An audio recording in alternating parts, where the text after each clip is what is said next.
नमस्कार आणि मनपूर्वक स्वागत। आजचा दिवस आमच्यासाठी खूप खास आहे, कारण आज आमच्या घराच्या उंबरठ्यावर अशी दोन व्यक्ती पाऊल ठेवत आहेत ज्यांच्यामुळे नाती अजून सुंदर वाटतात, घर अजून भरलेलं वाटतं आणि आनंदाला एक वेगळीच ऊब मिळते।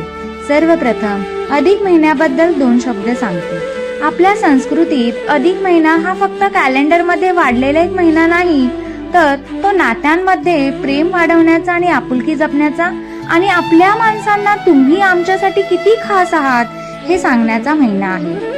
तसं तर वर्षभर आपण सगळे कामात धावपळीत व्यस्त असतो, पण हा महिना आपल्याला नात्यांसाठी थोडा वेळ काढायला शिकवतो।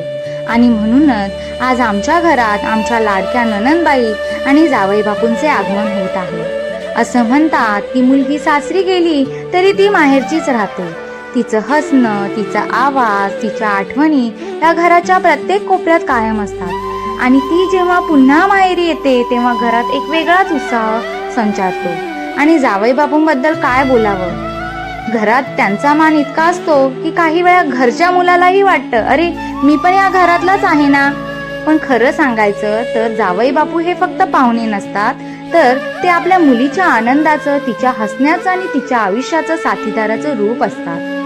त्यामुळे त्यांचं स्वागत करणं म्हणजे आपल्या लेकीच्या सुखाचं स्वागत करणं असतं। आज तुम्ही दोघेही या घरात पाऊल ठेवत आहात, तेव्हा तुमच्या या शुभ पावलांसोबत सुख, समृद्धी, आनंद आणि भरभराटीही आमच्या घरात येऊ अशी मनापासून प्रार्थना आहे।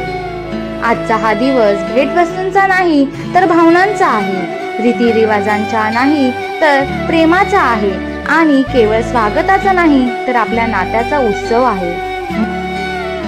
या घरात या, पण पाहुणे म्हणून नाही, आपले म्हणून या, कारण काही नाती रक्ताने जुळतात पण काही नाती फक्त प्रेमाने जुळतात आणि अधिक घट्ट होतात। मंडळी, आजचा ब्लॉग इथे संपतो। ब्लॉग आवडला असेल तर कमेंट करून नक्की सांगा। चला मग उद्या भेटू पुन्हा नवीन गोंधळ, नवीन धावपळ, नवीन ब्लॉग सोबत। तोपर्यंत बाय बाय, टाटा। कमेंट करायला विसरू नका।